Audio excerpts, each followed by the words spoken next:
Hello, my name is Paisley Robinson and I am going to be demonstrating my intramuscular injection video technique. I'm going to make sure that I follow my general principles and safety practices along with my 11 rights and my 3 checks.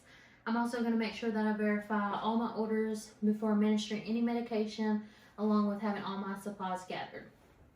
So first I would go ahead and enter my patient's room. Hello, my name is Paisley. I'm going to be the nurse taking care of you. Can I get your name and date of birth? Jarrett Robinson, 7/31/87.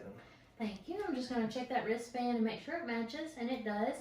Do you have any allergies? No. Okay. So then I would go ahead and do any appropriate assessments that were needed before giving the injection.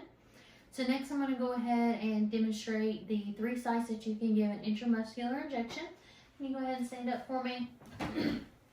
So the first site is going to be this ventral gluteal site, and you locate that by placing the palm on the greater trochanter with your pointer finger on the anterior superior iliac spine and your middle finger dorsally to the iliac crest. And then you're going to inject directly into that triangle. The second site is going to be the deltoid muscle, and you're going to palpate and you're going to find that acromion process, the edge of it. You're going to go 3 fingers down, and then you're going to form an upside down triangle, and you're going to inject directly into that muscle. And then lastly is the vastus lataris, and you're going to divide it into thirds horizontally and vertically, and then you're going to inject in the outer middle third. And then that's all 3 of your injection sites. Can you go ahead and have a seat for me? So then next I'm going to move on to doing the actual injection into my injection pad. So I would go ahead and perform hand hygiene and apply my gloves.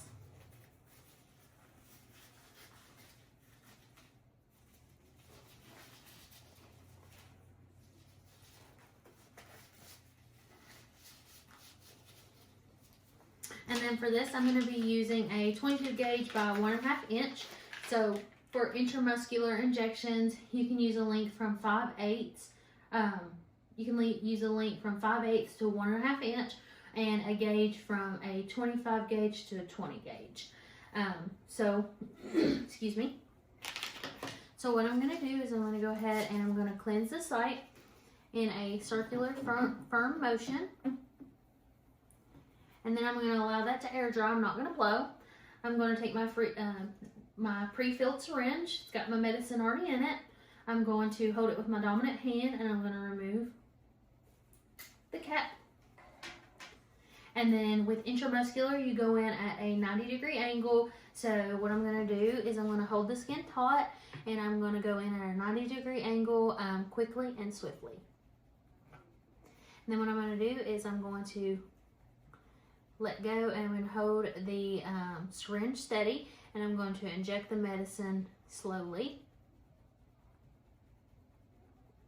And then I'm going to make sure that I remove the needle exactly how it went in at a 90-degree angle quickly. Then I'm going to go ahead and I'm going to put the safety on, and then I'm going to go ahead and dispose of that into the sharps container. Then what I'm going to do is I'm going to go ahead and apply light pressure until the bleeding stops, making sure that I don't massage the area. So that looks good. Then I would go ahead and I would remove my gloves. I would perform hand hygiene. And then I'm going to make sure that I immediately document the injection that I gave, the site, and everything that I did. And then I would make sure that I would come back and I would evaluate my patient for any adverse effects. I'd make sure there's no redness of the site. Just check on the patient and see how they're reacting to the medication.